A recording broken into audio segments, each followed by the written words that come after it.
Blog Talk Radio.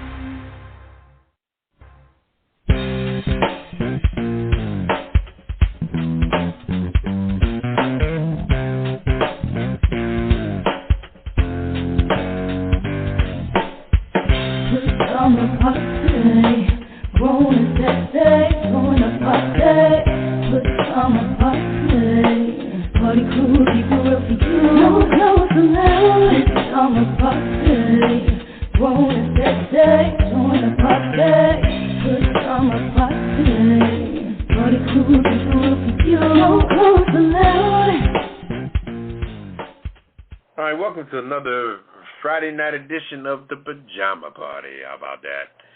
I'm one of your hosts, Poppa DD. I'm here with Ketel. Hello. And Redwine. Bonsoir, darling. Happy Friday. Yup. Back in the saddle. How about that? Holiday's almost here. Mm-hmm. Cheers to you. Mm-hmm. Cheers, Ketel. All right, and how's everybody? Everybody's good. I am anyway. Doing well, thank you. Good, good. How y'all like this nice weather we had today? Yeah, really good. Really, really good. That was very nice. Mm-hmm. Well, the weekend is almost here. Well, I guess it is here. Yeah, this is Friday, weekend. Friday starts the weekend, don't it? Yeah. Well, let's get it started. All right. How are you, Poppa D? Yeah, what's up? Not much, just living a dream. But, I don't know, I guess the main thing, one of the main initial questions tonight is, just the seriousness of, this whole vaccine thing. We really can't get around that without emphasizing that. Just our views around the table for a minute of, the world tightening up on this vaccine. What's it going to take? Because it's not a big deal to do. You know what I mean? That's just my opinion. What do you think? Well, Redwine? I think we're at the point now. Well, I think we have passed the point of people feeling like this is an optional, personal preference kind of thing. I get it. On the one hand, people are saying it's my body. I should be able to choose what I put in it. But by the same token, when you're putting other people at risk, at some point, we all have to get beyond ourselves and think of the collective whole. We can't just say, I'm going to do what I want and what works for me, and not look at the fact that if we all think like that, we'll never get beyond this whole COVID lockdown situation. We're going in reverse. Certain cities now are starting to put up some of the measures that they had relaxed. They're putting them back in place again because the numbers are going up instead of down. That tells you that something is wrong. So I just think, we got to get over ourselves and just do what's best for the population. As my boy said in Star Trek, the needs of the many outweigh the needs of the one. That was Spock who said that. But that's my viewpoint. I can dig it. What do you say, Ketel? Go back to the same thing I said before. Just get the shot. When you're out and about, people try to encourage other people to wear masks or, I was at a gas station the other day and a black guy was talking to a white lady and he said, make sure you wear your mask. He said, thank you, cap roll. So just be conscious and aware, Like you said, the numbers are going up as far as these schools and all kinds of schools, the elementary schools to the colleges, So this stuff is real, and it's going to get worse. That's what they keep saying, But the last thing I did hear something on radio yesterday saying that D.C. was, quote unquote, one of the safest, number one safest place to be. and number 4 was Maryland. So I think the people, constituents here, the mayor, governor, and stuff like that, they're doing everything that they're supposed to do. Keep us safe. It's just up to the individual now. Right.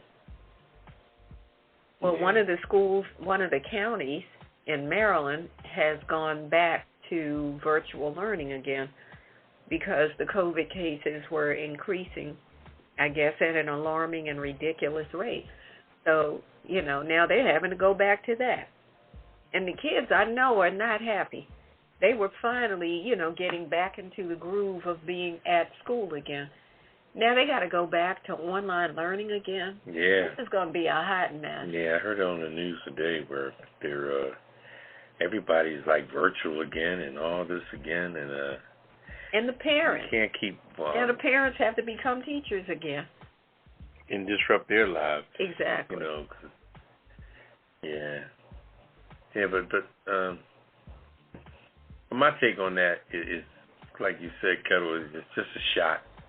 You know what I mean? It's a shot. I got a flu shot today, and just to get it done, it's not even I don't know I think sometimes people overthinking it, and you are who you are to do what you do, but, this is just something that's a requirement that has to be done. Just like oil change on your car or keeping a proper inflation on your tires. You can neglect anything you want in your life, but after a while, that bevel's going to turn into oblivious, and you're going to be right back to square one and look back and say, wow, I should have done this a couple months ago because now my tire blew out when I knew that tire was bad all the time. Mm-hmm. Or I knew this was bad all the time. Things in life that we're going to put off things in life naturally anyway because nobody's perfect and we ain't up on all our game. But something like that, when you look and see how far you're behind, man, if I look at my vaccination card and I got shots 10 months ago or a year ago, then people that don't have it done, they're running late as hell. And anyway, yeah, we're not going to beat that horse too much. Okay. So. Well, Ketel, let's get to the rundown. What do we have on the list for tonight? All right. Let's get it cracking. All right. Our topics tonight are, I guess I'm pronouncing this right, Key Chant School. This first female NYPD commissioner. Also, airline CEOs face lawmakers on cancellations and delays. And Louisiana judge takes unpaid leave after video captures racial slurs. Beth. Also, I hit and quit it headline. Excuse me. McDonald's to pay black store owners $33.5 million to end bias suit. Also, Samuel Jackson and wife make historical Spelman alumni donation. Also, Vice President Harris, Treasury announced billions for black and minority businesses. Also, O.J. Simpson is, quote-unquote, a completely free man. Parole ends in Nevada. Also, tornado hit factory, sued. Workers said they couldn't leave. And GSA washed its hands of tracking Trump D.C. hotel profits. Our cocktail of the week. Also, what's popular with Poppa DD, our weird news. We have to lighten it up, of course. Texas homeowner security camera captures dozens of visiting hogs. Okay, mean pigs.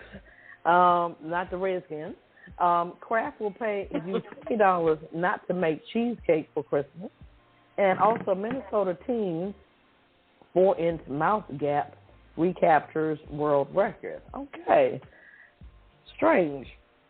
I'm just saying with Redwine, day late, dollar short. 11 for the city with Poppa DD, my Hollywood wrap-up. The kiss the list and the last word. Sit back, relax, get your favorite cocktail, and we'll be back with the hot topic. You're listening to an encore presentation of the Pajama Party Show. The crew is on vacation, so we won't be taking any calls tonight. No calls tonight. So please sit back and enjoy this encore presentation. Now, back to the show.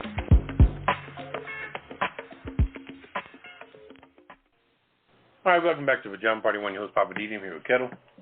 Hello. And Redwine. Bonsoir, darling. All right, let's get it going. It's time for the hot topics. And Ketel, you're in the first slide. What's your hot topic tonight? All right. Like I said, I hope I'm pronouncing her name correctly. Ketel Sewell is first female NYPD commissioner. Woo, woo, woo. She will become the next New York Police Department commissioner, Mayor-elect Eric Adams announced on Tuesday, and she'll be making history in the process. Sewell, currently the Nassau County Chief of Detectives, will be the city's first woman and the first black to lead the nation's largest police force with more than 52,000 members. Wow, that's a lot. It is a lot. Adams, who will be sworn in by the mayor on January 1st, told New York Post that selecting Sewell, she's only 49, to be the city's top cop was his gut choice. The former NYPD captain has reportedly favored Sewell as his pick for NYPD commissioner for months. Ketel Sewell is a proven crime fighter with the experience and emotional intelligence to deliver both the safety New Yorkers need and the justice they deserve. All right. So in response to the history-making moment, Sewell told the newspaper, "I'm here to meet the moment. I'm very humbled to even be considered for this, and it's an extraordinary opportunity." Wow, kudos for her. She's been in law enforcement for 25 years and will be only the third black police commissioner in the city's history. Benjamin Ward served as first black commissioner under former Ed Koch. Remember everybody, Ed Koch? And Lee Brown led the department under New York City's first black mayor, David Jenkins. I remember him. So he goes on to say, I think you have to take a look at quality of life crimes because sometimes they lead to something else.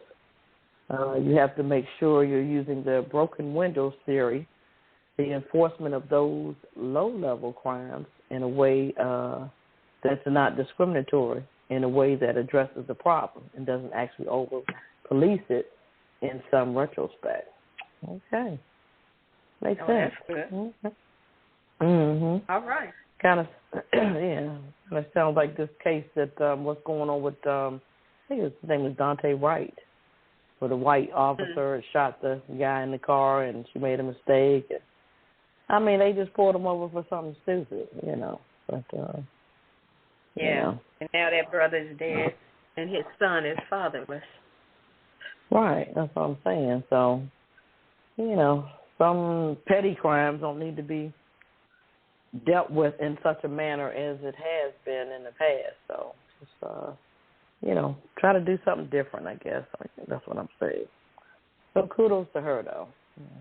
Good accomplishment. Yeah, I wish her much success. Yeah. Mm-hmm. So. I'm waiting to see what's going to happen with New Year's Eve. You think New York's going to pull it off with the COVID numbers going up? And, you know, they're making all these plans and then stuff went crazy. I think they did it last year, but it was like spaced out. You know, so I think you had to have a ticket or selected people could be in Times Square or something. I don't know. They figured it out somehow. So I guess they're not trying to have people not come to New York City, but still, it's a big surge up there. So to me, I would just stay put. I wouldn't even travel.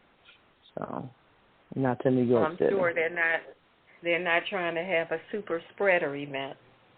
Right, I agree. So just stay your ass home. Yeah. All right. Shout out to New York.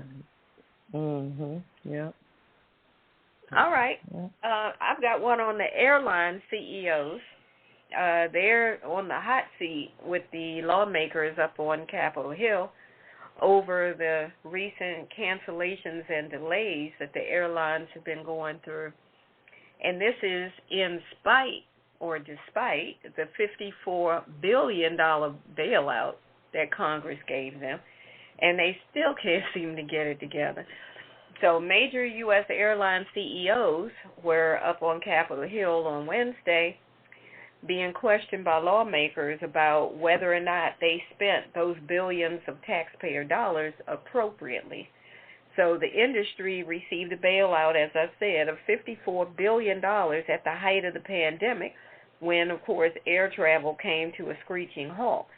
Now, the goal of the $54 billion was to preserve airline jobs, and in return, the airlines agreed to put limits on executive compensation and eliminate stock buybacks and dividends and not have those involuntary furloughs going on of their employees. But even with that $54 billion, the airlines said they had no choice but to downsize. So Congress is saying, all right, you need to explain. We gave you all this money to preserve jobs. You were supposed to cut back on executive perks, cut back on all that money that the people at the top get, not get rid of people, preserve jobs, but yet you still had cancellations, delays, and you cut back staff. So how'd you spend this money? Help us understand. That's what was going on Wednesday. So, of course, the CEOs were giving them this whole story about, well, we had this and that going on and how they didn't have enough pilots at one point, or they didn't have enough pilots to fly the number of planes that they had, and then there were some miscommunications that happened. So they were basically tap dancing, in my opinion. One of the CEOs from American Airlines said, we ended up with planes in the wrong place, people in the wrong place, and that created the cancellations that happened in October. Southwest Airlines CEO said that they did have some scheduling mistakes over the past year. United Airlines CEO said we were struggling with a regional pilot shortage, that they just didn't have enough pilots to fly the planes. He said they had about 100 planes that were grounded because they didn't have enough pilots to fly them. But all of the executives were in agreement that the road to recovery would have been a lot worse if it hadn't been for that payroll support program provided by Congress. They said it saved about 400,000 direct passenger airline jobs. But, the executives were addressing the worker shortage concerns, saying that we've been doing, aggressive hiring practices. And, they're saying that they're planning to hire 30,000 new workers in 2022.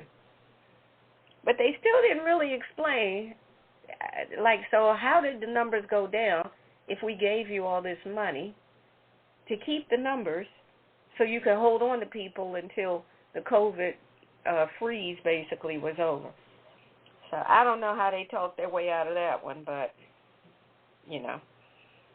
They said recently the Thanksgiving travel rush, pretty much went without too many major hiccups. But they are concerned that with the latest variants of the Delta variant and the Omicron variant, the CEOs are worried that this could kind of send them backwards in terms of the progress they've been making and trying to, pull the airlines back up on top again. So we shall see. So I don't know. You stole the money that we gave you, and you don't know what the hell you did with it. So many words. Pretty much. What said, that's Papa? Yeah, I'm listening to the crap. I mean, that's now, what I'm hearing. But how are you speaking on now saying that with the recent variants, what does that do? Give you a new excuse and a new alibi? Mm-hmm. That has nothing to do. Sure. I mean, didn't they give them money with a B in it? Yep. That's a lot of money. Yes. And see, Yes. when these executives get this money, and sometimes executives are very young. They're all they're in their 30s, so they're at the top of their game when it comes to thinking they're the smartest people on the planet. And they just messed up a bunch of money and destroyed it. Now they can't account for it. Now they hoping that the pandemic comes back. Give them something else to hide under. Another excuse. Yeah, Right. they open a big old shady tree come along so they can hide under that tree. It's scary. It's a mess. It really is. Well, that's all I have on it, but I think we need to keep our eye on them. I'll handle it. These airlines are a mess. They're a mess. I'm a train guy. I mean, there's so much money involved, and to be able to go up on Capitol Hill and answer questions, and that's what I can come up with. Oh, well, we had planes in the wrong place, pilots in the wrong place, miscommunication. Why? Yeah, but ain't nobody blaming the executives. Well, where's the money? Or how's the money accounted? Yeah. You're going to blame the unions and, everything that's got to do with everything else but the real deal. But anyway, this story here is pretty wild, too. We're done with that one. Yeah, I'm done. This is this Louisiana judge. She put herself on unpaid leave after her so-called home video captured racial slurs on it. And this is basically a buildup of what most Caucasians realize in their worst nightmare is that them being ripped off by a person of color. This is why they arm themselves. This is why they do everything that has to do with protection, pay all kinds of security companies, because the biggest people they don't want to rob them, or the ones they think is going to rob them, is people of color. So this lady's complete fantasy of how she would be robbed finally came to light. Okay? Now, this is Louisiana judge. She said she's going to go on unpaid leave after a video from her home captured people reportedly using racial slurs following a burglary attempt. Okay? Her lawyers said, now her lawyer, she's a damn judge and she got to get a lawyer. How about that? Okay? Her lawyer said Wednesday that Lafayette, Louisiana, city court judge, her name is Michelle Adenet, or something like that. Adenet. We'll call her Michelle O. She temporarily stepped down Thursday from her bench so she could take some leave. But it gets deep, okay? And her lawyer says she's humiliated, embarrassed, and sorry for what she's done and the trouble that she caused to the community. All right? Whatever. This is what her lawyer said Tuesday. So he said tomorrow she's going to take an interim leave without pay. I guess he had to throw that without pay thing in there. And whether she's getting paid or not, we don't know. Anyway, so the move comes after leaders and activists, including president of local chapters of the NAACP, called for Michelle O's resignation. All right, the video first reported by a local news outlet. The outlet was called The Current. It was shot after a burglar attempt at her home on an early Saturday morning. Her lawyer said the Lafayette police report obtained by the news outlet called Current said it occurred about 2 a.m. An unnamed person reportedly saw the suspect leaving one of the family's vehicles. Okay?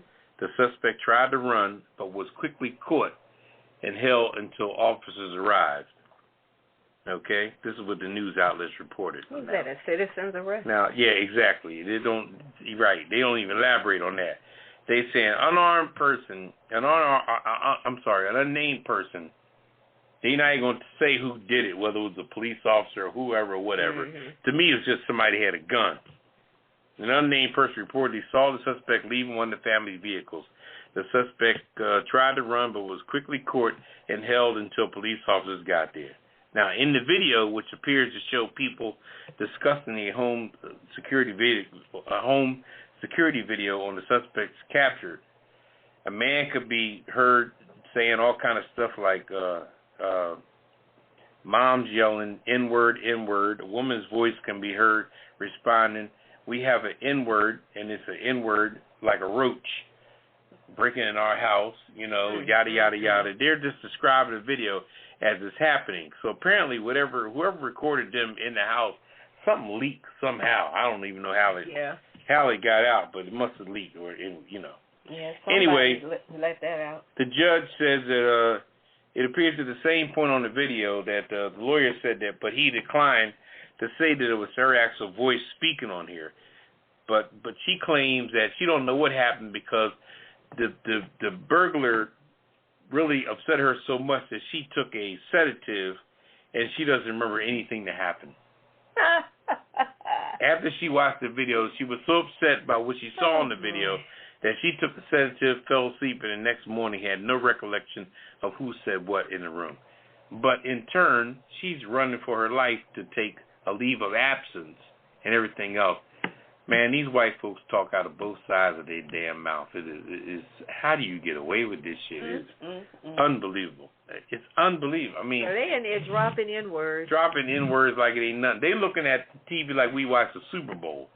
This is how they watching that security video.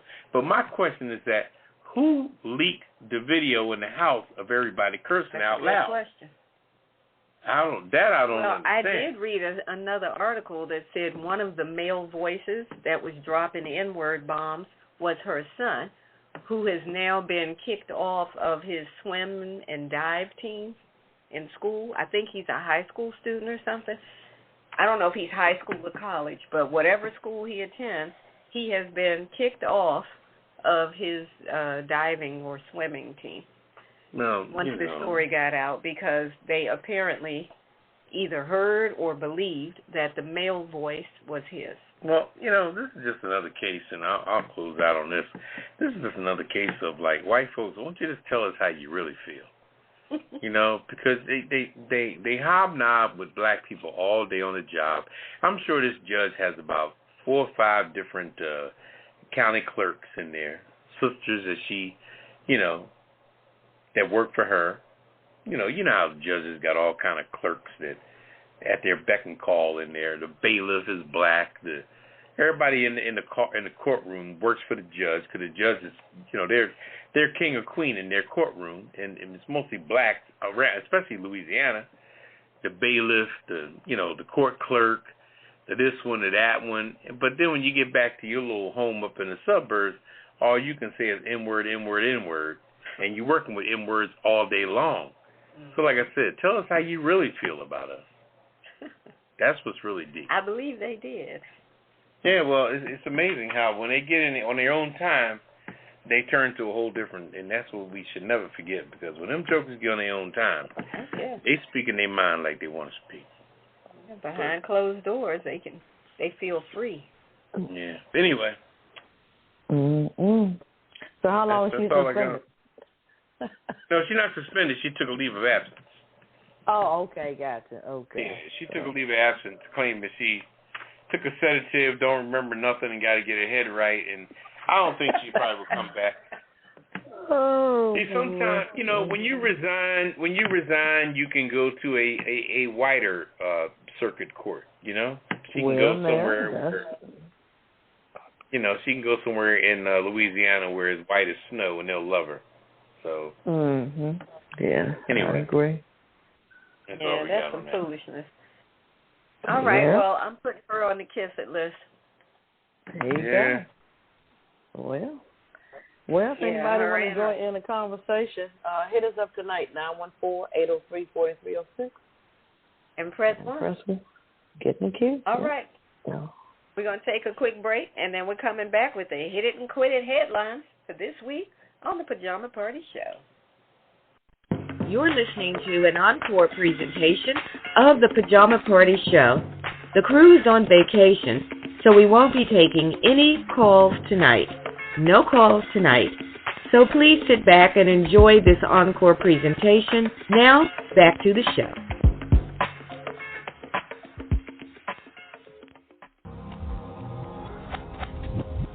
I'm probably one of your hosts, Poppa DD. I'm here with Ketel. Hello. Bonsoir, darling. Woo! I love me some weird news. Okay. All right, but right now it's time to hit them and quit them with the headlines from this week. So much went on this week, so we're going to give you some of the top headlines, and we're going to hit them and quit them like only we can. And, Ketel, you've got the first one. Go for it. All right. Hit it. In Cleveland, McDonald's will pay $33.5 million to a former baseball player who owns multiple franchises to end a lawsuit he brought against the company, accusing it of racial discrimination. His name is Herb Washington. He's black, owned more than a dozen restaurants in Ohio, Pennsylvania. When he filed a lawsuit in February that said the company has treated white owners more favorable and denied him the opportunity to buy restaurants in more affluent communities. Oh. McDonald's said in a statement Thursday that the amount it was paying Washington for 13 franchises was, quote unquote, no more than what we deem a fair price for the value of the restaurant.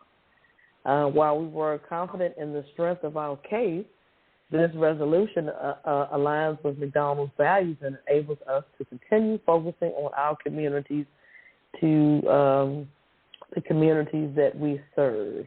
Okay. Discrimination has no place at McDonald's. That's what the company is saying. The lawsuit also filed in U.S. District Court in Youngstown that McDonald's sought to steer Washington towards stores located in poor neighborhoods, and that black owners average around $700,000 less in annual sales for stores than white owners. Interesting. In September 2020, more than 50 black former franchise owners sued the company with similar allegations. That suit said that black owners were offered to buy stores in poor areas that had higher security and insurance costs, and were denied things like rent assistance during renovations that they said white owners were given. I mean, does this sound like the farmers thing or what? Come on, y'all. What's yes. Up? Just a whole different business industry, but same old song. Right. I forgot. I guess this sentence is important. The company announced it would spend $250 million. That's all over 5 years to recruit and support franchise owners from minority communities. That's all y'all got to give? Okay. A drop in the bucket. I know. Come on. But they see that there is a problem. So, I'm 50-50 on that. Y'all may be mad at McDonald's. I like y'all fries. Really? I like y'all fries, but damn, y'all making me starting to not go there no more. Shit, come on, y'all. Yeah, that's some slanted stuff that they're doing. Mhm. Put them on the kiss list for this week. Yep. All right. This is McDonald's where now? Cleveland. Okay. Mhm. I got them. Yeah. McDonald's in Cleveland. Biased and unfair. I guess that's the same thing. Mhm. Yeah, well, that's good. Biased and full of bull. Double indemnity, why not? Yeah. Hit them with both of them. All right, we're going to hit them and quit them. Let's see. Poppa DD, you got the next story? I got this story here. I'll tell you what. They make this sound like it's some kind of hoorah story, but to me it reminds me of Howard University, and I just don't, just to preempt this story, I just don't understand how these colleges are supposed to be so famous, how it's this lack of concern for them, and when they get in a dire straight situation, like who's really taking care of this crap? You know what I mean? Now the story leads by saying that Samuel Jackson and his wife, Latanya Richardson Jackson, make an historic Spelman alumni donation. Makes you sound like, yeah. But as I read the story, you'll see how this is relative to Howard University in Washington, D.C. Now, Atlanta native and Spelman alumni, Latanya Richardson Jackson, joined her husband, Samuel L. Jackson, in providing Spelman College with the latest alumni donation with the largest donation in the school's history. Okay, they contributed $5 million toward renovating the school's John D. Rockefeller Fine Arts Building. Okay, the Atlanta Communist-Constitution reported. Now, the Fine Arts Building, a 57-year-old and in desperate need of renovations. All right? Wow.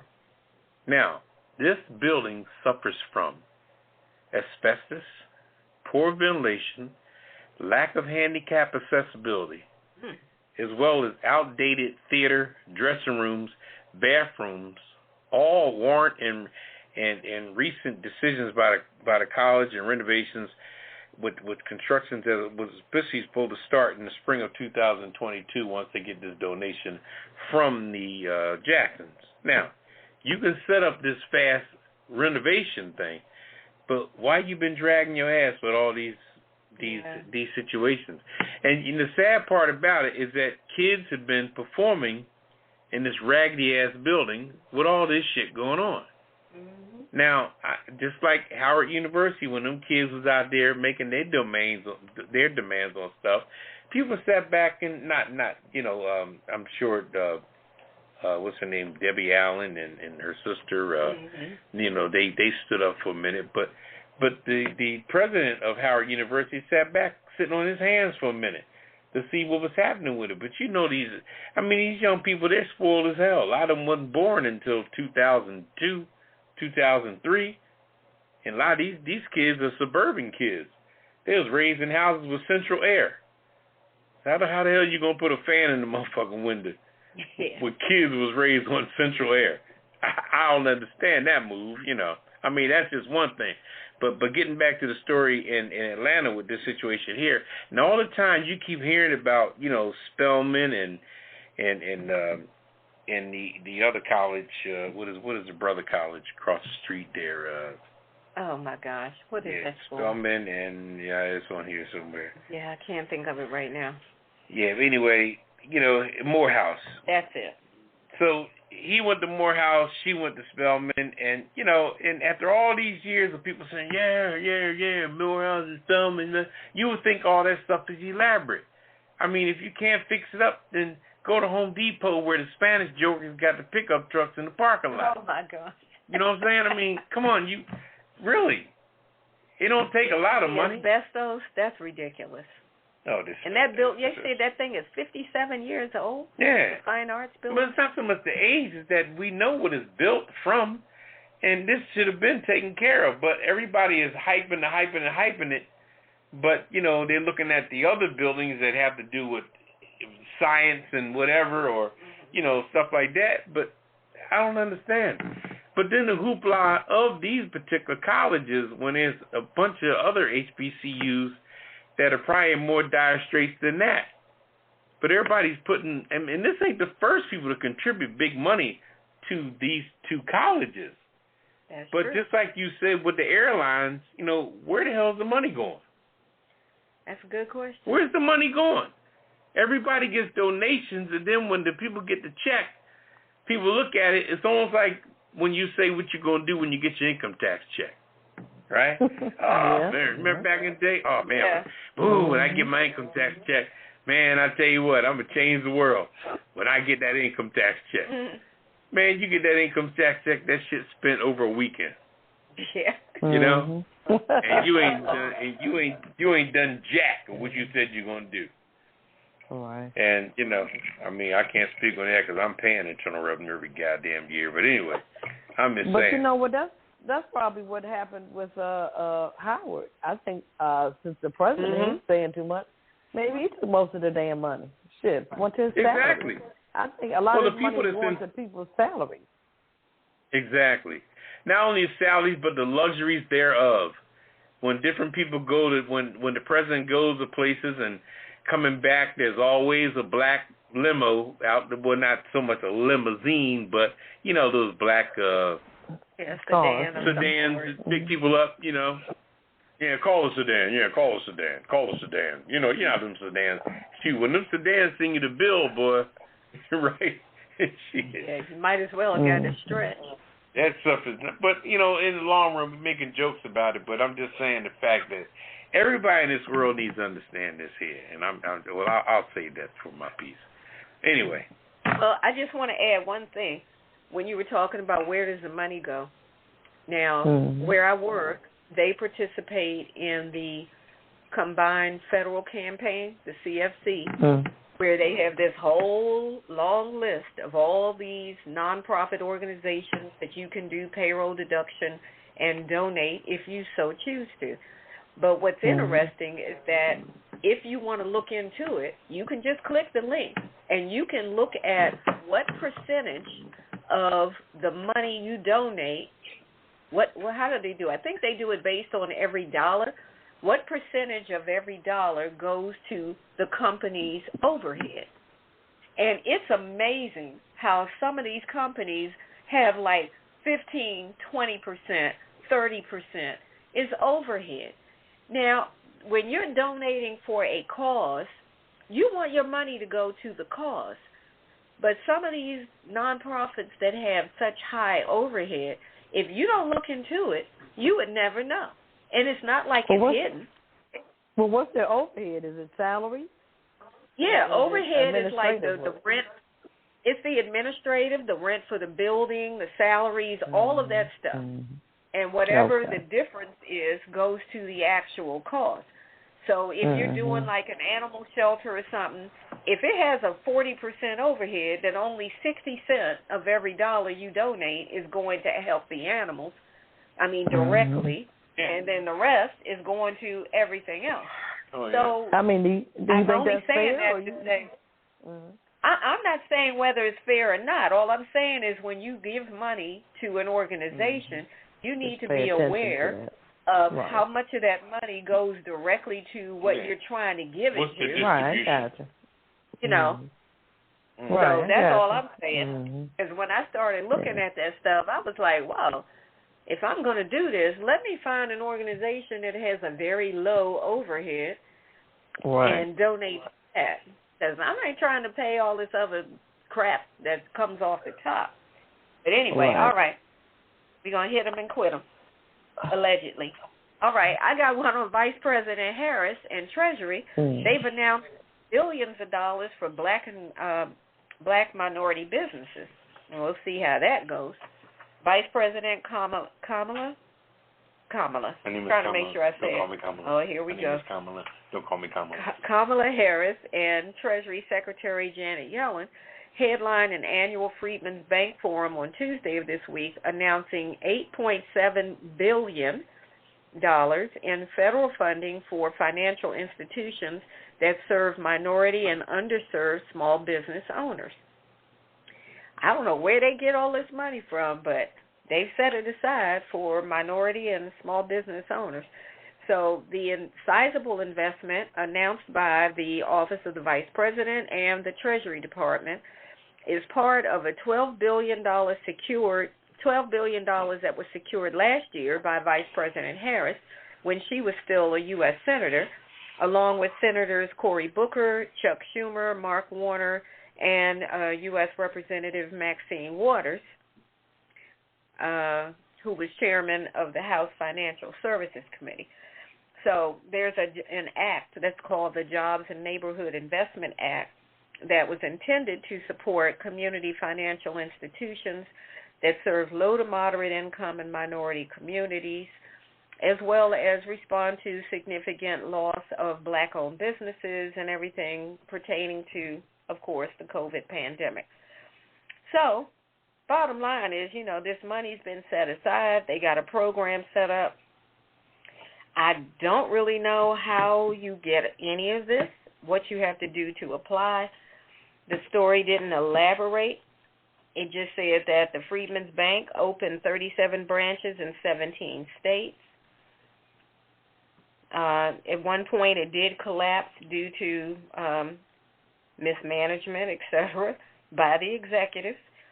But Deputy Treasury Secretary Wally Adeyemo, who is the first black person to serve in that role, moderated the panel at the Freedmen's Bank Forum. So it sounds like, it said when it collapsed, it was like a decade ago. So they've gotten it back up and running. They're making all this money available. I just hope they communicate it well so it doesn't end up being handled like that PPP program where all these businesses, like, who was the sports team? One of the professional sports teams that was able to get some of that, I forgot what that acronym stands for, the PPP money that came out based on the pandemic when they were trying to help businesses. There was a professional sports team. I don't recall if it was, I think it was a basketball team, wasn't it? I heard a term. I think it was Mark Cuban's team. They ended up getting, like, I don't know, it was a lot of money. They got money from that program. I have to look up what returned. I think they returned that money. Yeah, they did after it got out. They returned the money. Yeah.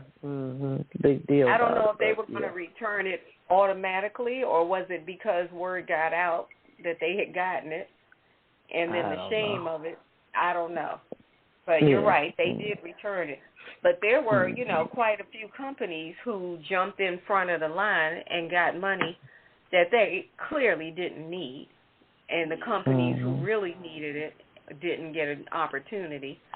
Or I'll say by the time they got it. Maybe they just have a clear criteria of how to get the money. They would just, if you applied early, it just seemed like they were just giving it away. It should have been a certain criteria, but it just seemed like it was not one. So that was the screw up. I think the criteria, payroll protection program. I think that's what it was. Okay. Those 3 Ps were.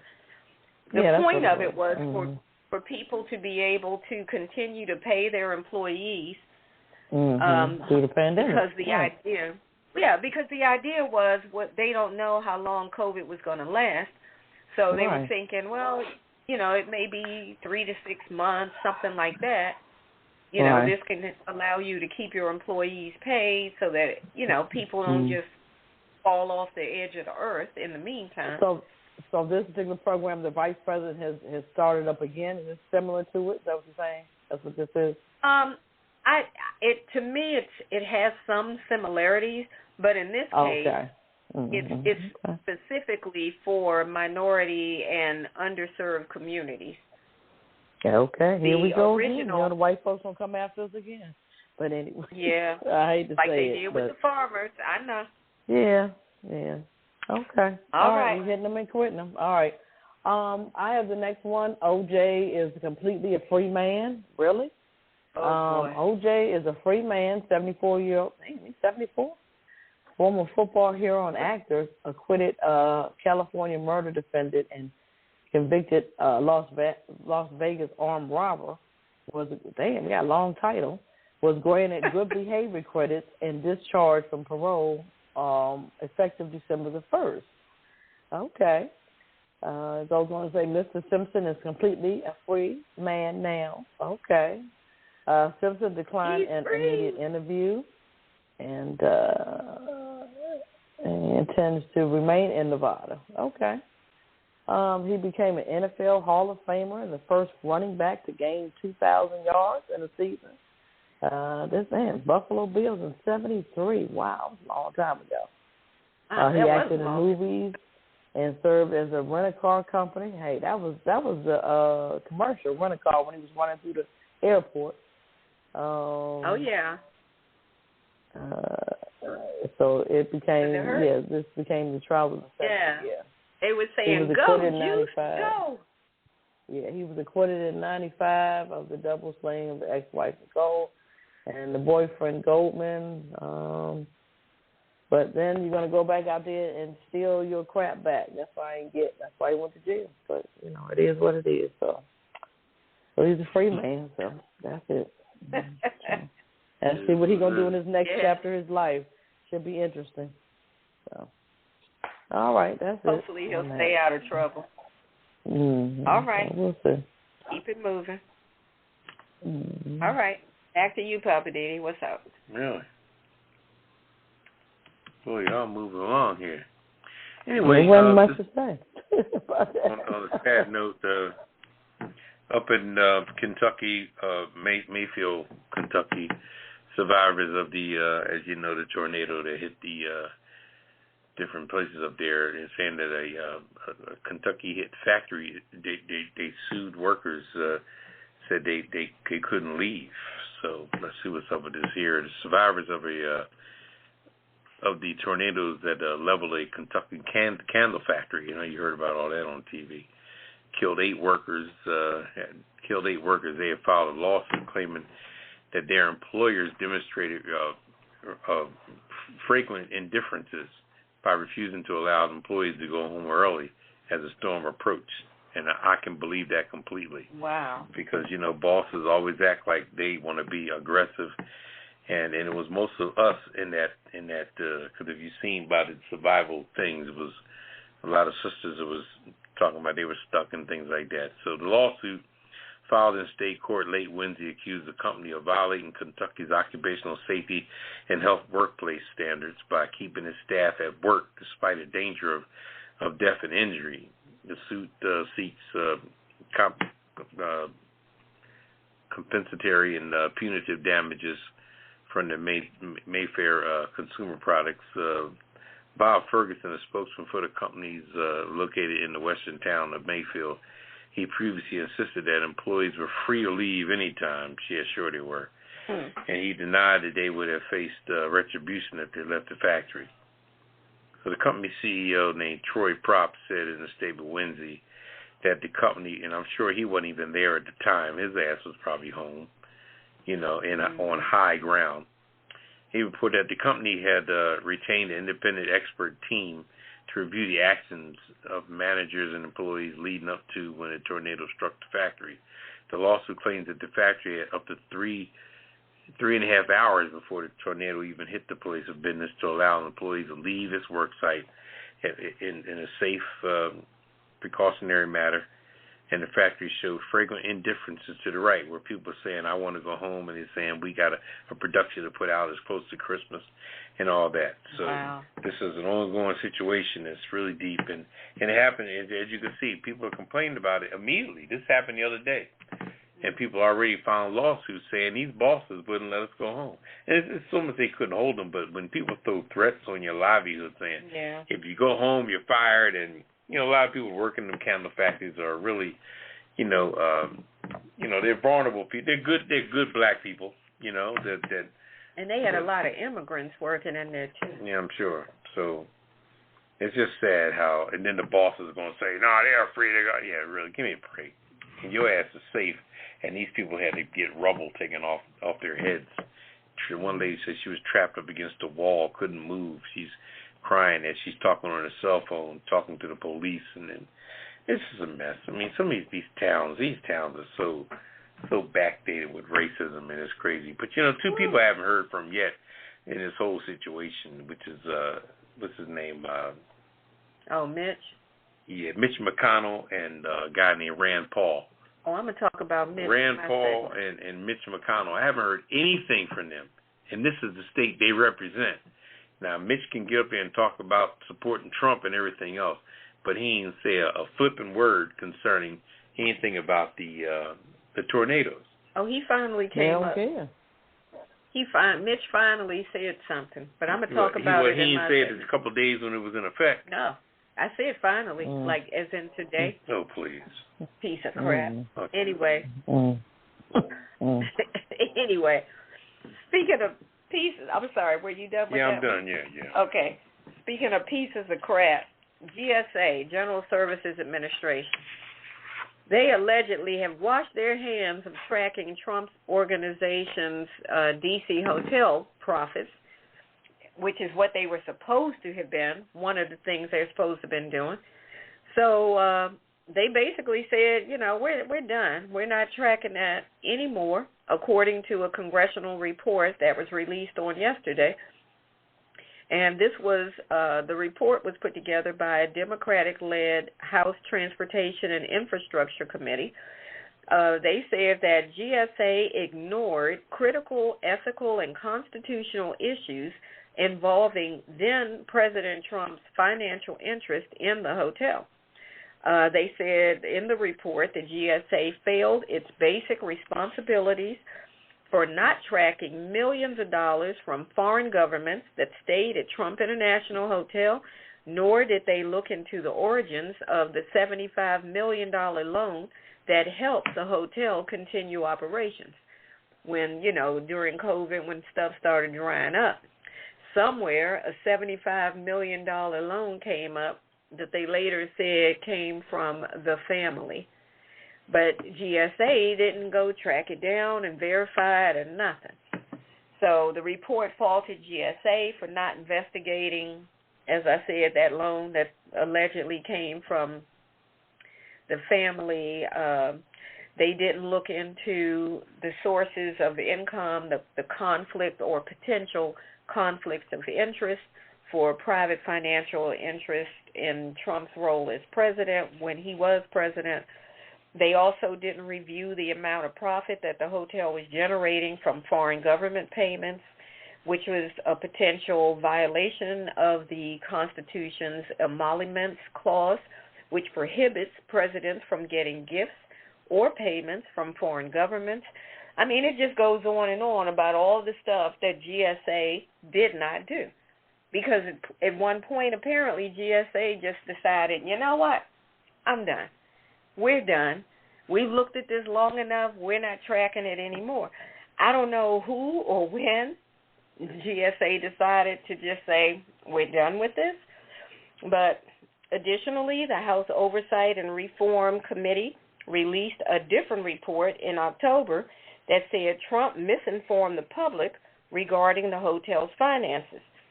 The committee released financial statements showing that the hotel had lost over $70 million while Trump was in office.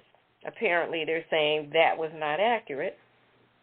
Ethics lawyers have criticized Trump's decision to not completely divest himself of the hotel in Washington and other financial interests back in January 2017 when he took the oath of the office of president.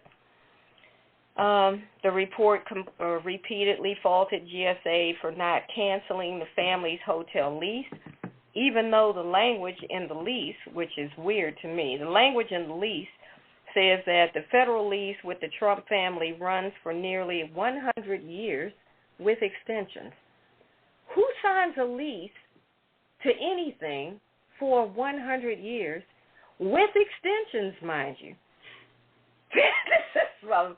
This is some mafia bull crap. I don't know. Yeah, I never heard nothing like that. Yeah, I never heard anything like that. So this can't be that desperate for money. This is crazy. So allegedly, the hotel is finally supposed to be sold to the CGI Merchant Group, which is a real estate investment group out of Miami, Florida, for the sum of $375 million. And GSA has to sign off on that before that deal can be completed. So they all in bed with each other. That's all. That's what it boils down to. That's it. It's a whole lot of funky going on with this one. Sure. That's how they get through things, yeah. That's how they're able to wash their hands or whatever of things through different entities. If it's business, this, that, that's just what they do, You're listening to an encore presentation of the Pajama Party Show. The crew is on vacation, so we won't be taking any calls tonight. No calls tonight. So please sit back and enjoy this encore presentation. Now, back to the show.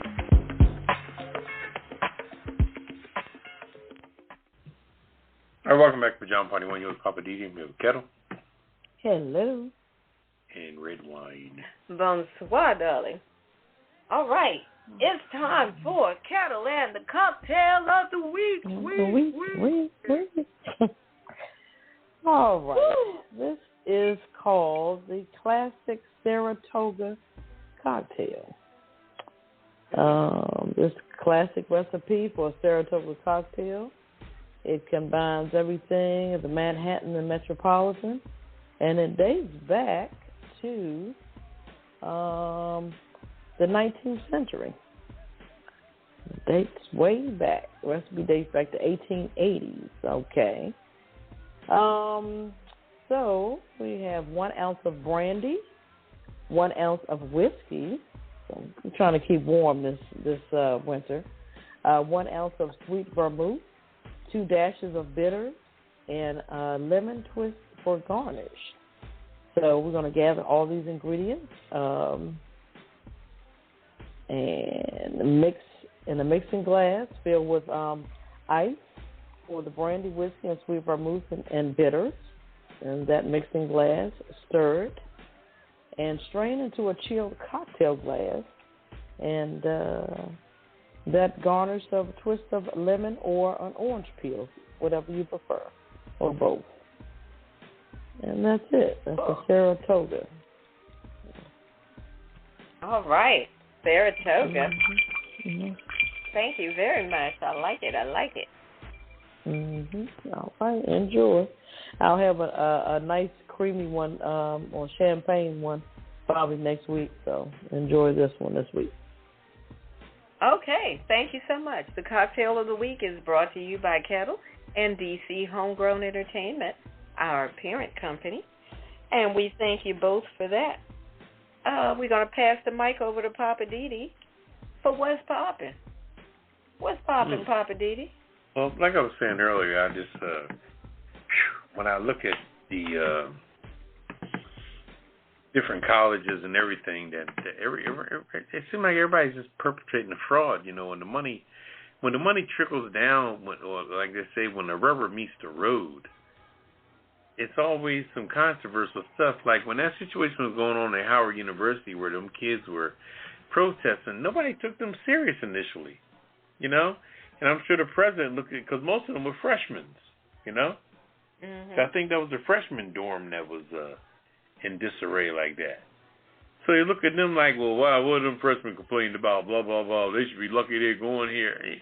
Nobody's lucky to be doing it. Them kids can go anywhere. Half of them probably came out of their high school with honors, you know? And they don't need to go to no damn Howard University. I mean, please, that place, in my opinion, sometimes I think it's kind of overrated, in my opinion, but I ain't going to say it too loud, being in the D.C. area. I'm going to get my ass kicked. But anyway, I'm just saying, you know, you only are what you are based on your integrity and how tight you tie up your bootstraps, you know. If your ass is hanging out, then your ass is hanging out. And I don't think that anything in that, based on the reputation of that college, there should be maintenance people in place that keeps everybody in authority abreast of everything that's getting old, needs to be done. I mean, corrosion is the main factor in this world. That is the number one thing that airlines focus on, because they're constantly in the air with weather and things like that.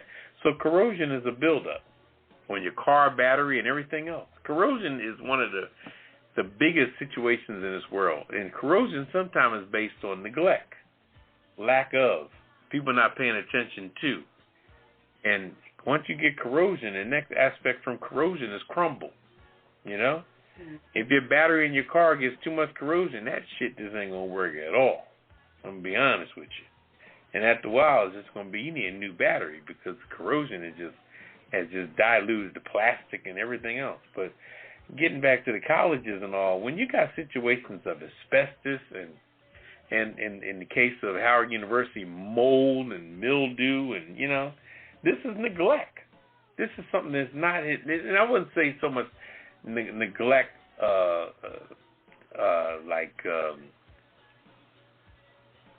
aggressive and neglect, legitimate neglect, but just neglect where they just haven't been paying attention to it, and it's gotten far gone. You know, because, you know, mold is a hidden species that sneaks up on you. But once you discover it, you have to do something to tame it, contain it, put it in perspective, because it could be cleaned up with bleach water. Or sometimes you just got to cut out the area that is growing on. You just got to get you a bandsaw and just cut that whole area out. You know what I mean? That whole wall section, that whole sheetrock area down to the woodwork. You just got to grind it out. Or if it's on a wall that's, you know, sort of transparently be able to clean up. People can use bleach water, by knocking it down in some respect. But it's got to be adhered to. If not, it'll keep growing. And no telling what the mold looked like at Howard University. And the same with Spelman when we talked about that earlier. What they saying asbestos in this building, and this was the art building, and this is something that should have been taken care of a long time ago. I mean, in Atlanta is like isn't that the Mecca place of the Mecca? Don't they got, Tyler Perry with his Mecca, and everybody got the Mecca. I'm Atlanta, Georgia, Hot Atlanta, ATL, the Mecca. And then you got Spelman and Morehouse supposed to be the Mecca of the whole move. But the shit is wore out. So somebody ain't paying attention. Those executives up at Morehouse and Spelman, they spending those donations as fast as they can get them on a bunch of bullshit, a bunch of hype, a bunch of, being, just trying to, I don't know. It's just deep. Anyway, they're on the kiss the list, all of them. Howard University, Spelman, man. Morehouse, kiss the list, all of them jokers. Anyway, really? I'm done with it. Okay. Poppa DD put them all on the kiss list.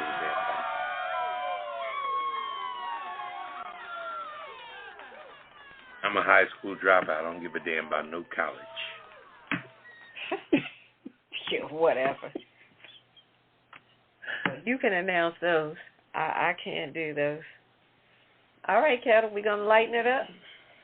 Yeah. Let's rock and roll with it. All right, we're gonna lighten it up. Okay, I got the first one. Weird news here.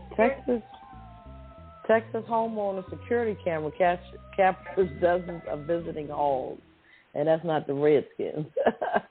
Well, the Washington team, I'm sorry. They used to be called the Hogs.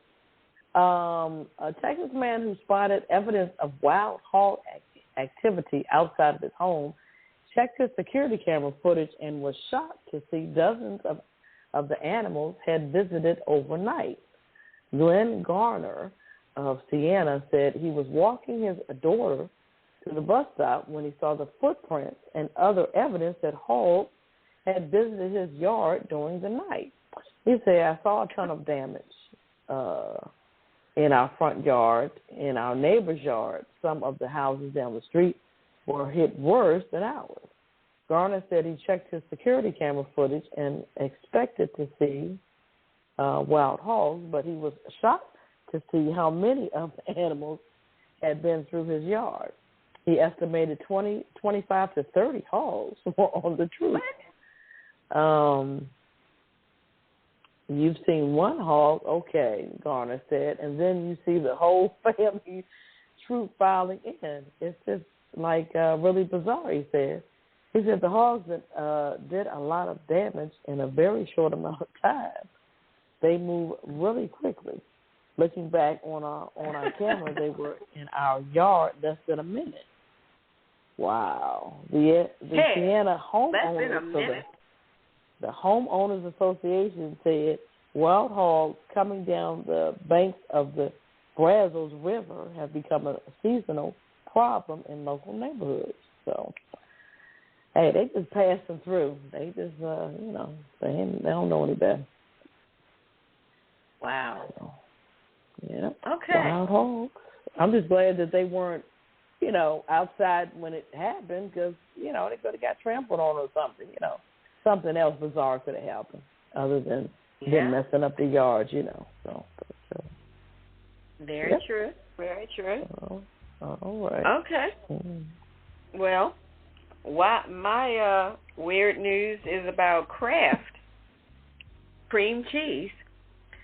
Apparently, who knew Kraft cream cheese is going through a shortage? Did anybody know that? There's a shortage of cream cheese? I had no idea.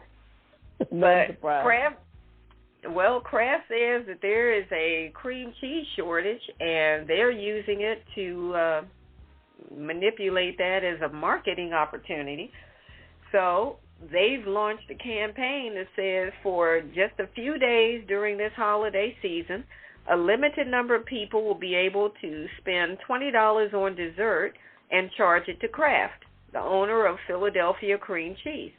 The premise is people who cannot bake cheesecakes because they can't find cream cheese can get another baked good on Kraft's dime. So here's how this works. Anybody interested in the offer can visit a special website set up by Kraft, and on December 17th and 18th, that's today and tomorrow, up to 18,000 people will be able to get the right to get a reimbursement for a holiday treat. You'll be able to submit your receipts to the company a few weeks later. And Kraft says the campaign is a good way to soften the blow of empty cream cheese shelves and keep customers thinking about Philadelphia cream cheese without souring on the brand. So cream cheese is one of the latest hard-to-come-by grocery items in the year of shortages. They're saying a spike in cream cheese demand during the pandemic has made it harder for them to keep the shelves stocked. I guess because people are home more because of the pandemic, folk are making cheesecakes and doing other things that people do with Philadelphia cream cheese. They said last year more people were baking and eating at home, and the demand for cream cheese jumped about 18% compared to 2019. And it stayed at a high level in 2021, according to Kraft. Meanwhile, restaurants have also been ordering more Philadelphia cream cheese. So, if you're one of those people that like to make cheesecake and you can't get your fix of Philadelphia cream cheese, go to Kraft's website and see if you can't get your $20 reimbursement to get something else. Okay. What does that come out to? It's an interesting marketing spin. 18,000 times 20. That's all. That's 36 million. Don't hurt yourself, Kel. $360,000. That's what it is. Or is that 36 million? Yeah, I told you, don't hurt yourself. All right, Papa, Poppa which DD. one is it? Is it 36,000 or 36 million? I don't know. She's trying to calculate $20 times 18,000 people. $20? Uh-huh. All right, well, if it's only $20, 18,000, it's definitely won't be in the millions. It'll be in the thousands. It's only $20. Only one zero behind it from the beginning. You can't get 5 zeros starting with 1 0. You damn sure can't get 7 starting with 1. Anyway. Are we up to my story? Yes, it's over to you. This story is about people with big-ass mouths. A Minnesota teen, 4 inches mouth girth, I guess they call that. Is that girth? Recaptured the Guinness Book record. This happened last week. Gape? Is it gape? Yeah. Open up your mouth. Like a gaping hole. Yeah. It's a big-ass, open your mouth and stretch your jaws and stretch your ears. Minnesota teenager's big mouth recaptured the Guinness Book record when his gape was measured 4 inches. Now, 4 inches is pretty big. That's pretty big. Yeah, that's about the size of... 2, 3, 4. That's abnormally big. Yeah. Anyway, Isaac Johnson, he earned the record in 2019 when he was 14 years old, and his grape was 3.67 inches.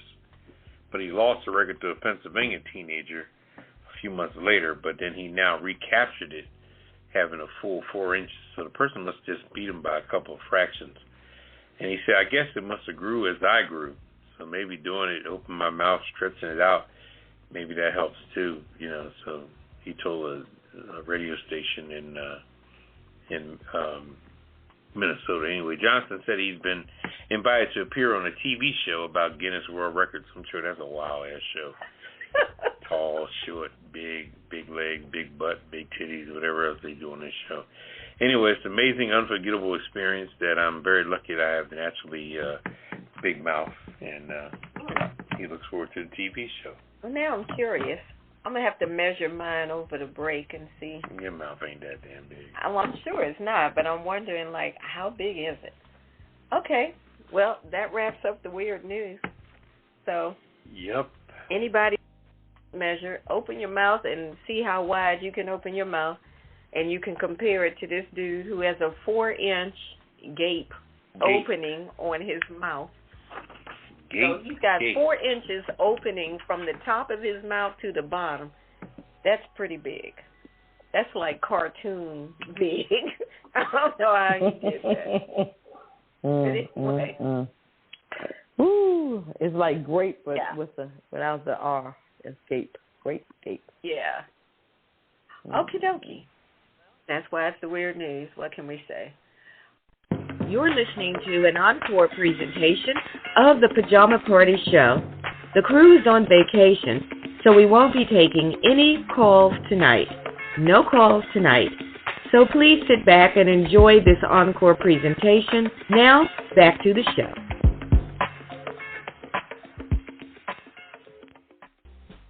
All right, welcome back to Pajama Party. One of your hosts, Poppa DD. I'm here with Ketel. Hello. And Redwine. Bonsoir, darling. All right, we're going to go with Redwine on her segment of I'm Just Saying. Take away, Redwine. Okay, and for the record, I can only open my mouth like 2.5 inches, so I'm just saying. That's because you can't. I'm not messing with that. I'm just saying, for that dude to go 4 inches, I'm like, dude, what you been doing? How big can you open it when you're pissed off at somebody? Well, that's a whole nother thing. But anyway, I'm just saying, tonight I'm just saying, day late, dollar short. Day late, dollar short. All of a sudden, this week, your boy, Poppa DD, Mitch McConnell. That's your boy. Mitch McConnell, Republican Speaker of the House, decided to wake up and realize he's been dragging his feet on important topics.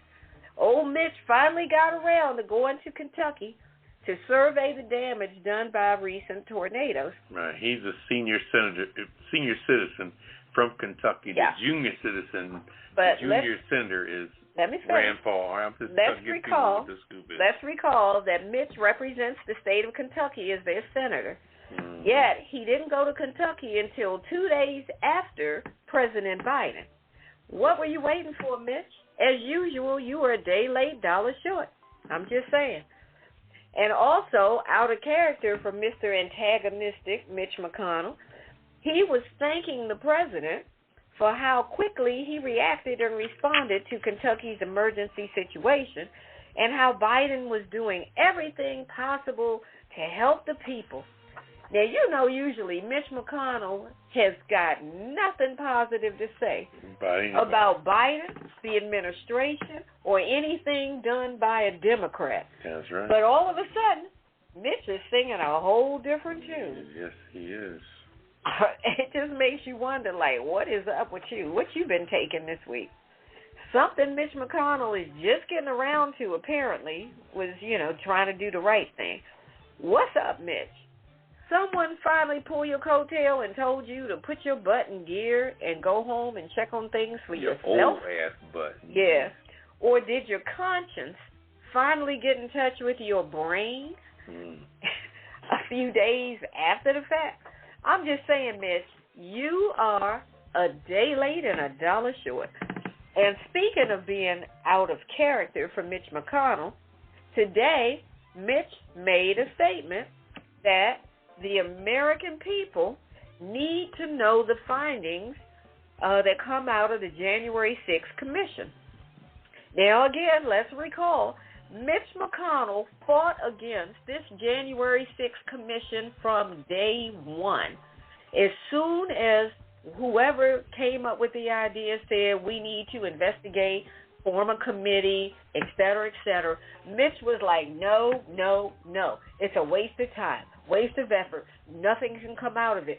We already know what happened. We don't need to do this. He had nothing positive to say about investigating the events of January 6th. But all of a sudden today, it's a whole new Mitch McConnell. Your boy. Mitch McConnell was like, the American people need to know the information that the January 6th committee has been, investigating and coming up with. I'm like, wait a minute, is this in, what is that? That movie, Invasion of the Body Snatchers. Loop-de-loop. I'm like, this is not the same, what's that raisin that they used to do, the commercial? Heard it through the grapevine. That's what I think of when I see Mitch McConnell. He looks like one of those old raisins. Old raisins. Just wrong color. But this cannot possibly be the same Mitch McConnell. You're praising the president.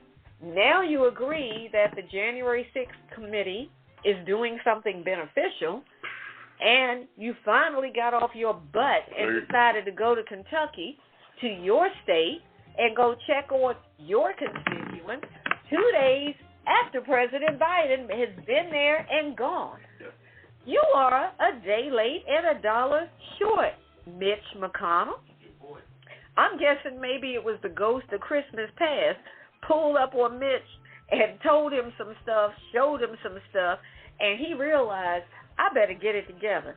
But don't be fooled, because a snake is still a snake, even if it doesn't bite you every time. I remember back in the spring when Mitch said the January 6th Commission is not going to uncover anything of relevance, it's a waste of time, all of that stuff he said. But he clearly was wrong, because if you've been following the news, that committee has uncovered some off-the-chain text messages that different Republicans and some of the Fox News people were sending the day that January 6th happened, that they were pleading and begging Trump to do something to stop the mayhem and the destruction that was going on the steps and in the Capitol. But all of this is coming out because of the January 6th committee that's investigating all of this crap. And now that it's coming out, Mitch has jumped ship. Now Mitch wants to be on the right side of right. So I guess, like I said, that ghost of Christmas past must have told him or showed him something. And now he realizes, you better get your act together, boy, because you are barking up the wrong tree. And now he's trying to show that he's got some good sense.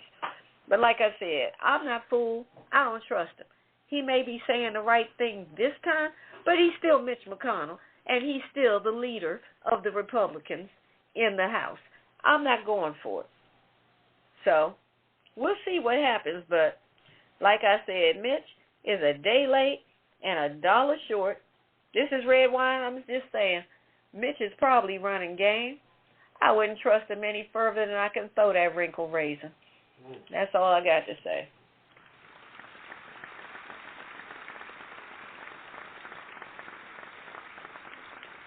Whew. I'm done with Mitch McConnell. All right. Drop the mic, baby. Hey, you know what I'm saying? Because he come up with some bull, but you know what? I am going to drop it. Drop that thing.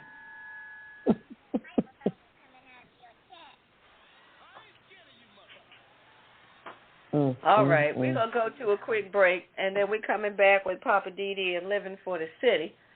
Oh, boy. It's the Pajama Party Show. You know how we do. You're listening to an encore presentation of the Pajama Party Show. The crew is on vacation, so we won't be taking any calls tonight. No calls tonight. So please sit back and enjoy this encore presentation. Now, back to the show. All right, welcome back to Pajama Party. One who's Poppa DD. I'm here with Ketel. Hello. And Redwine. Bonsoir, darling. All right. Okay. Time for Poppa DD. You clapping for yourself? That's right. Okay. It's time for Poppa DD and Living for the City. Woo, what's happening in the city, Poppa DD? Well, I tell you what, the reason why Mitch McConnell, who is the senator from Kentucky, which the state got ravished, especially Mayfield, as we just talked about. That's because these politicians lived in the DMV. I have not seen one politician from Montana, Wyoming, what other places we talking about? Utah. Nebraska. Once they get here and they become a senator or a congressperson, they don't go back to their hometown. They live in a nice house in Maryland, Chevy Chase somewhere, all up in Bethesda, up in the hills of Bethesda. Virginia. In Virginia, they live somewhere overlooking Rock Creek Park with the trickles of the brooks, and they're looking at little frogs out their window. They're not going back to the flatlands of Montana. Are you kidding me? It's why it took him so long to go back to Kentucky, because his ass was resting in Bethesda. Mm-hmm. They love it here. Everybody, from Lyndon Johnson all the way back to everybody, even Barack Obama. Barack Obama's from Chicago. Where does he live now? D.C. That's right. Okay, look at Trump's son-in-law. What's his name? Anyway, Trump's son-in-law and Trump's daughter, they live down the street from Barack Obama. And they're from New York originally.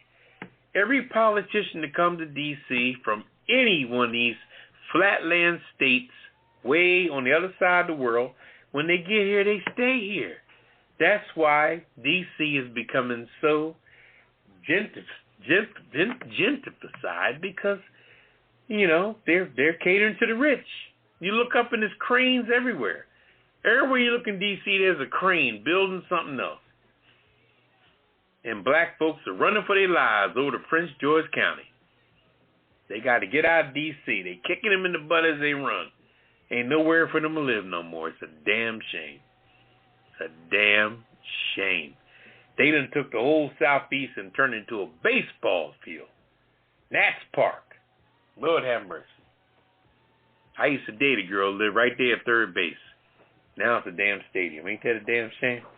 That's a shame. I used to ring her doorbell. Her doorbell was right there at third base. Now it's a baseball field. Ain't that's a goddamn shame. Anyway, but here's another deal too. There's a guy, a football coach named Urban Meyer.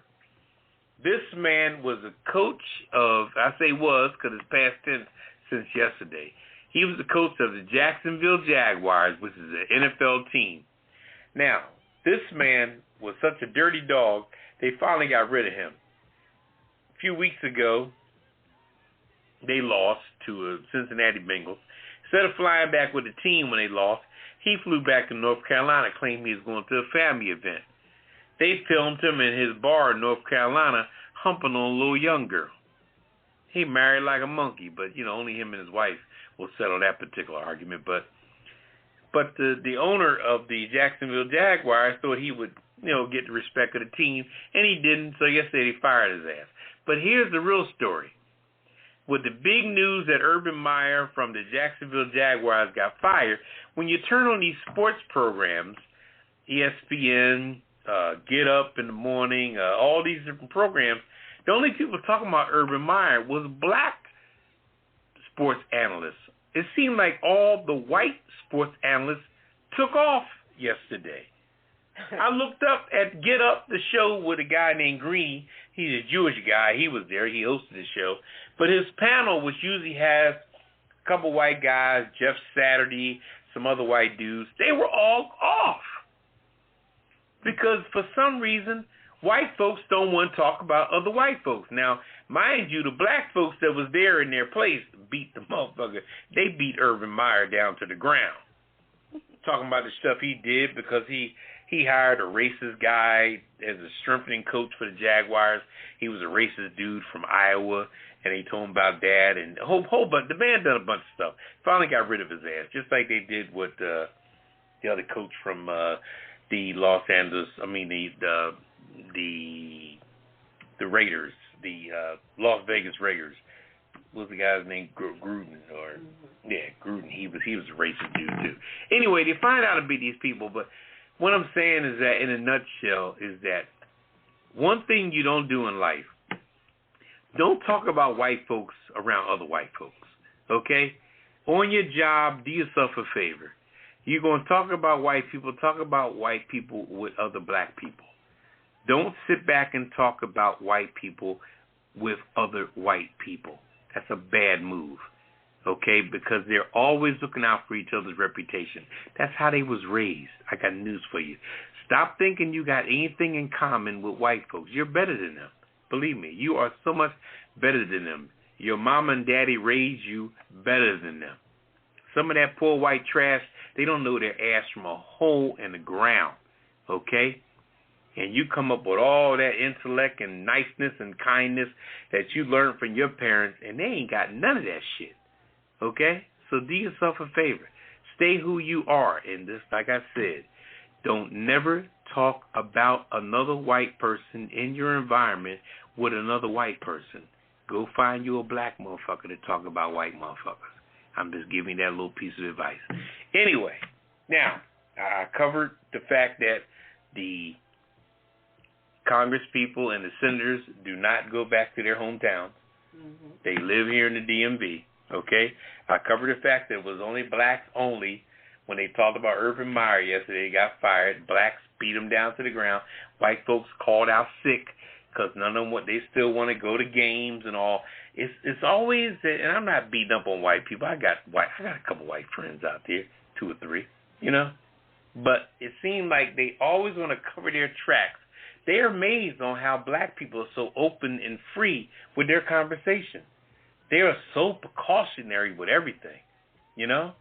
Don't want to act, don't want to spend their money real quick. Oh, you got money? Oh, I don't have the white folks to say, oh, I don't have money. I just got plastic. I don't have any cash. You got cash?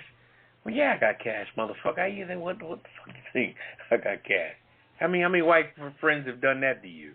You look up and they ain't got a dime. They at 2 o'clock in the morning, they ain't got no cash. So how the hell are we getting out of here? You know, like I said, I'm going on and on, but I'm gonna stop it right there to let you know that look. We have been oppressed for a lot of years. I'm not talking radical. I'm not talking off the chain. Look at your history in sports, music, everything from Nat King Cole to Louis Armstrong to actors to singers to dancers. We've been denied stuff for years. Simple stuff. Simple housing. You know, it's simple everything. The ability to do or buy anything. So learn from your ancestors what they couldn't get. Stop walking around like you're a modern-day black person that's entitled to it. That's bullshit. Check your history, okay, before you put that big foot forward. I'm done. I'm going to get out of that. Okay, man.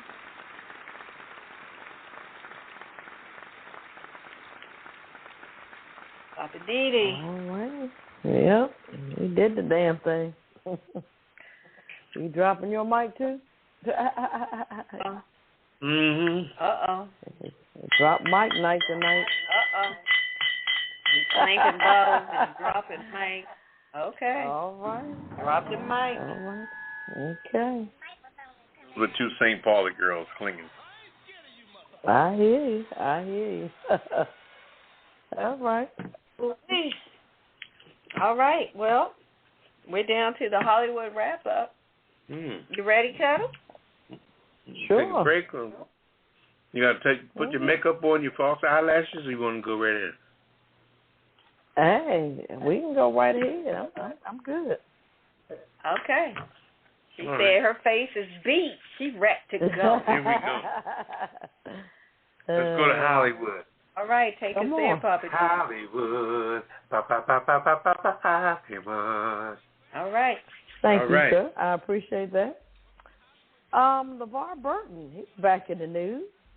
It says when one door shuts, another one opens. It appears that none shall be shut on America's most beloved actor and children's television host. He's going to host Scripps, which is the National Spelling Bee. So kudos to him. Their longtime partnership with ESPN has ended. They've been doing that since '94, a long time, and has landed on Burton to take over the hosting duties of the telecast. Burton, 64, also became the host of the revamped version of the Trivial Pursuit. And in adding such a prestigious role, to his IMDb page continues his long-standing tradition as putting education first. He says the B represents the inspirational, aspirational ideal of education. So kudos to LeVar Burton. I mean, it's going to be interesting now, since he's the host. I like him. I've always liked LeVar Burton since Roots. So yeah, I'm looking forward to that. Him. He can bring some flavor to that thing, because sometimes they make that thing dry. There you go. That's true. Dr. Dre, other than his divorce from his wife, he's back in the news. They're talking about Dr. Dre has returned with 6 new songs on the newly released Grand Theft Auto expansion. I didn't know they still releasing Grand Theft Auto. I thought they wanted to take that off the market. According to the comicbook.com, the tracks, his music tracks will feature collaborations with Rick Ross, Anderson .Paak, Nipsey Hussle, and Ty Dolla. Also Snoop Dogg and Anderson .Paak as well. And Eminem. Wow. Okay. Wait a minute. How they getting music from Nipsey Hussle? Probably some stuff that he never released. Yeah. So yeah. I mean, you'd be surprised at what they could do. Okay. Yeah. Yeah, she's a Prince fan. She knows that. Oh. Yeah, that's crazy. Also, Spike Lee. Haven't heard his name in a while. He has secured a deal with Netflix. Everybody's securing these deals with Netflix. Oscar winner filmmaker Spike Lee has linked a new creative partnership with Netflix. The multi-year deal comes with Lee directing and producing narrative features for the streaming platform. That will start in 2022. All right, 40 acres and a mule. That was his motto. So that should be interesting. Also, Tyler Perry. Unfortunately, he was in an auto accident yesterday. Burbank Airport in Los Angeles, while driving home in his Bentley SUV, a Honda Accord cut across 3 lanes of traffic in the Sherman Oaks area into Perry's path. Perry crashed into the driver's side of the other driver's car. Wow. And there were no reportedly injuries for nobody to go to the hospital. But okay. So he's okay. Right, but the crash wasn't enough to generate a police report, and everything will be handled privately. Really? Okay. All of that, 3 lanes of traffic? Okay. But wait, if it's all going to be handled privately, then how did the story become public? TMZ, of course. You know, they're handling everything. Oh, my God. All right. Crazy. Yeah. Also, Flavor Flav. Haven't heard his name in a while. He's hanging out with Kim Kardashian and Pete Davidson. Apparently, Pete Davidson is a big fan of Flavor Flav, and they're pretty good friends. And for Kim Kardashian's birthday present, he bought Flavor Flav. I was like, okay, that's what's up.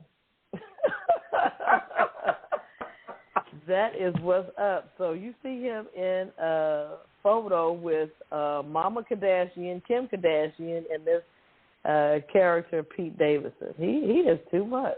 I'm like, okay, that's what's up, Flavor Flav. And I hear he's coming out with another show as well. So it'll be interesting. He gets it. He gets it done.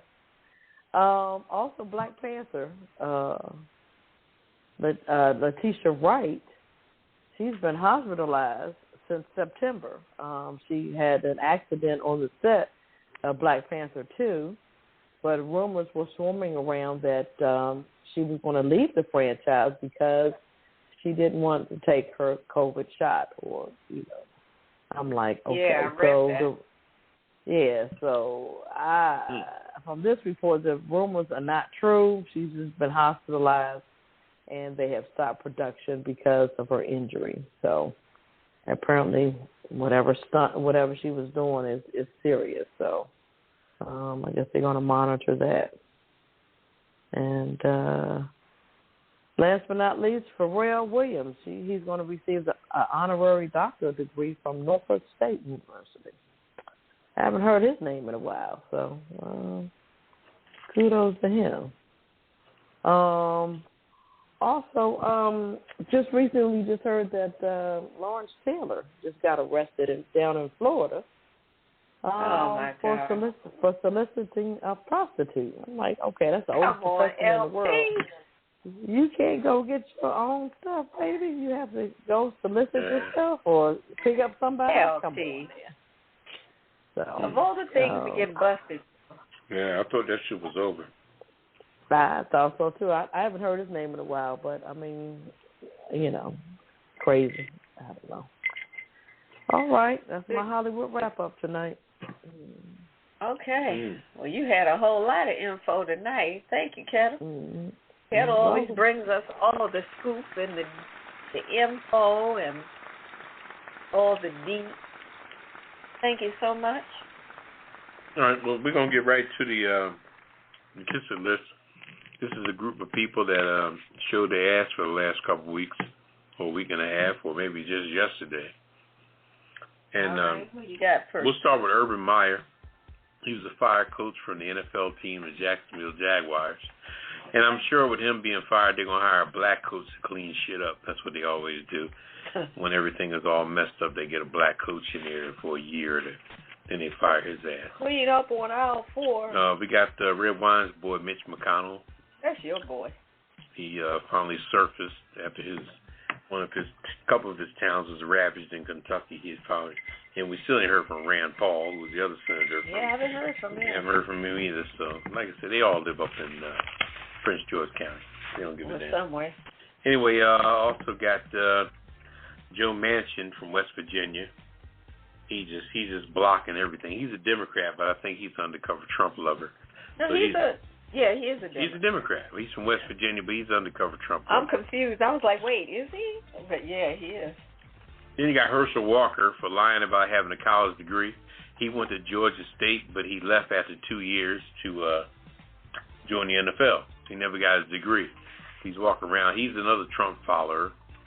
Another Oreo. Yeah, why are they going around saying he has a college degree? If you don't, you don't. You got the GSA for not keeping up with Trump's situation at the Trump Hotel. Ron DeSantis, he's the mayor, governor of Florida. Governor, yeah. Yeah, for pushing the Stop the WOKE Act. Is what stop the teaching. Yeah, this whole stop woke. Yeah, they want to. They don't want. They call it critical race theory in schools, but it's just teaching kids about the truth of the history of the world. They want kids to learn basic bullshit that they know. They want white kids to come out and black kids to come out of school just as ignorant as they are. Anyway, and your boy Mike Lindell, he's the pillow guy. Oh, the guy that sells the pillows. He's a big time Trump lover. In fact, he's crazy.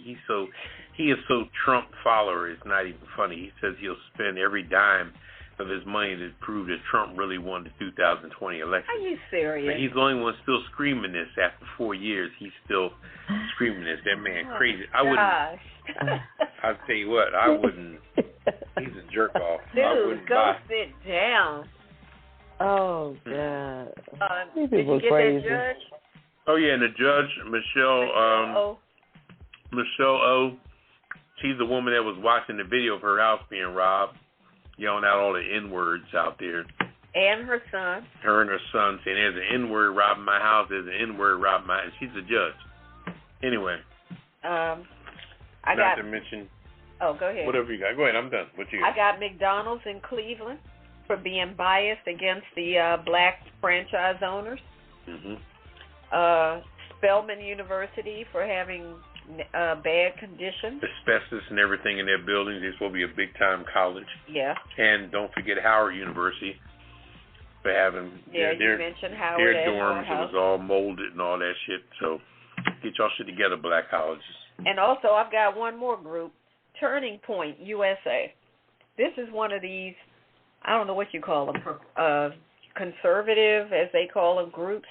They are hosting an event this weekend, and Kyle Rittenhouse is one of their guest speakers. Now, what does he have to say that you're going to have him on the program? They got a bunch of country music artists.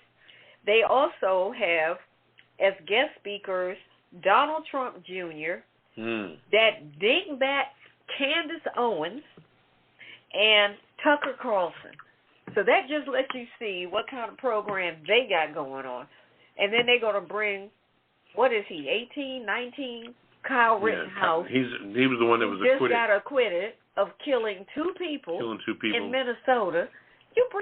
I'm so done with them, this group Turning Point USA. That sounds like a real nice white affair, in my opinion. Oh, it's going to be, except Candace Owens is black. She's a black woman, but she talks a lot of, you got to look her up. She's a whole nother conversation. She's black in skin color, so we'll give her black exactly. skin. She's black on the outside and ignorant on the inside. There you go. Anyway, anybody else? No, that's it. What we got for him? All right, we got a special gift for him, and here it is. My empire ass. Kiss my Irish ass. You better kiss my Irish ass. This world kiss my ass. Kiss my ass. You can just kiss my ass. Baby, you can just kiss my ass. Oh, you can kiss my country ass. I said if you got a problem with any of that, you can kiss my natural born redneck to the bone, ever loving country ass. That's right.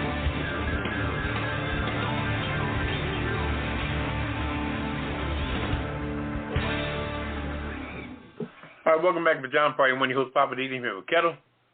Hello. Redwine. Oh, bonsoir, darling. Darling, it's time for the last word. Happy Friday, Poppa DD. What's your last My word? last word is just watch yourself. You know, like Maya Angelou said, when people show you who they are, believe them. Believe them. You know, and get that COVID shot. Ain't nothing but a stick in the arm.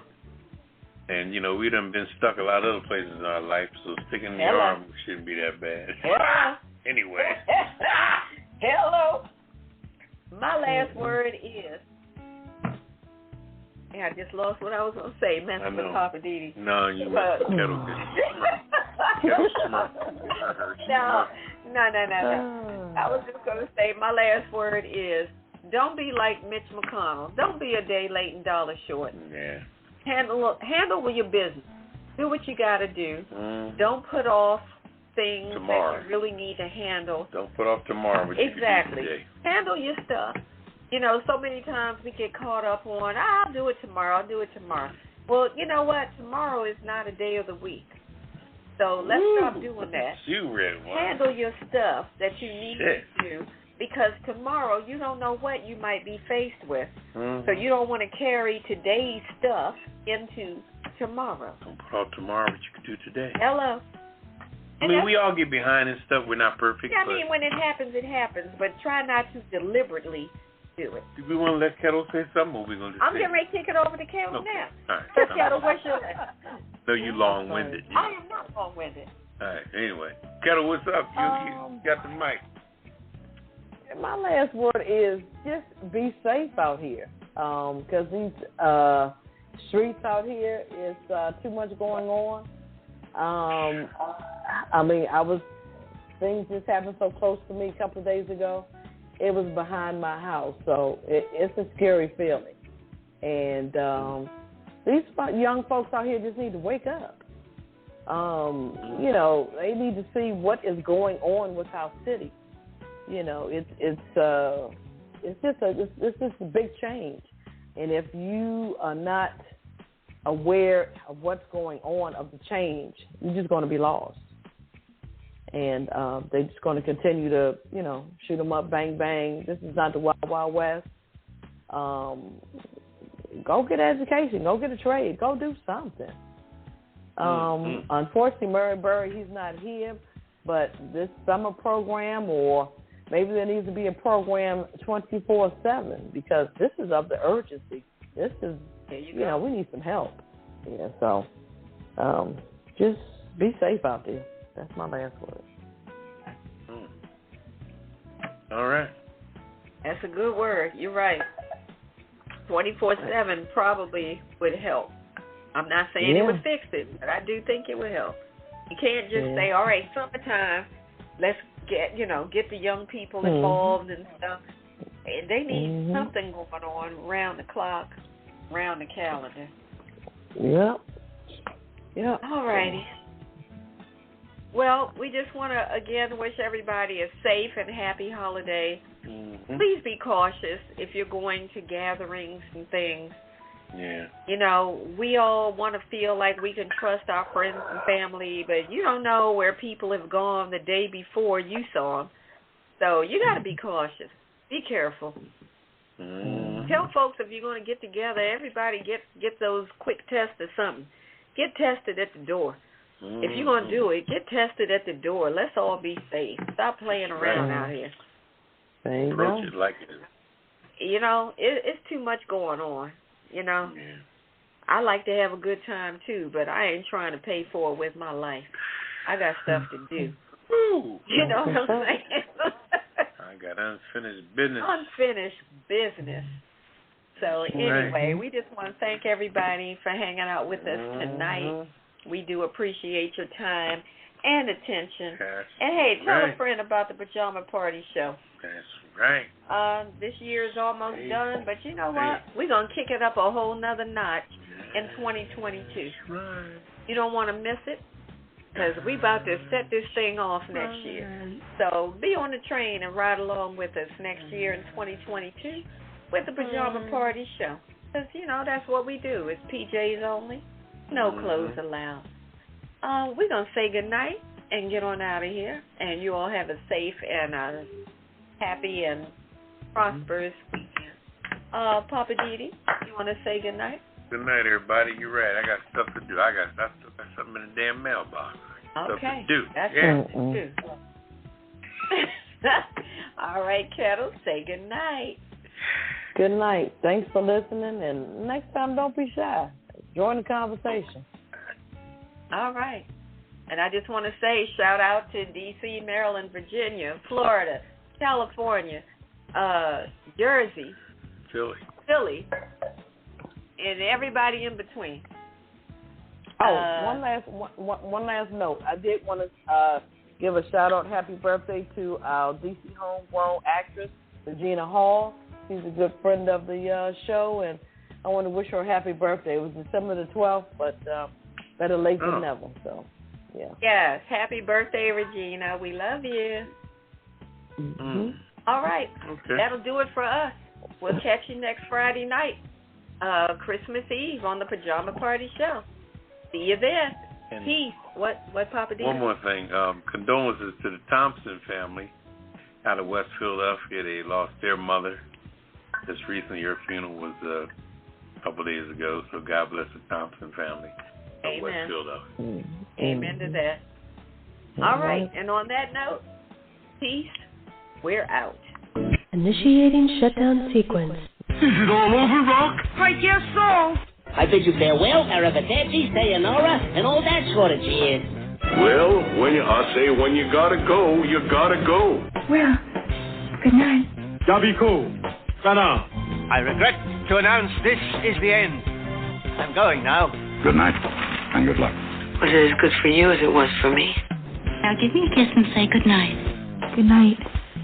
Good night. Thank you. Goodbye now. Goodbye. Goodbye. Thank you. Goodbye. Thank you for attending our show, and good night.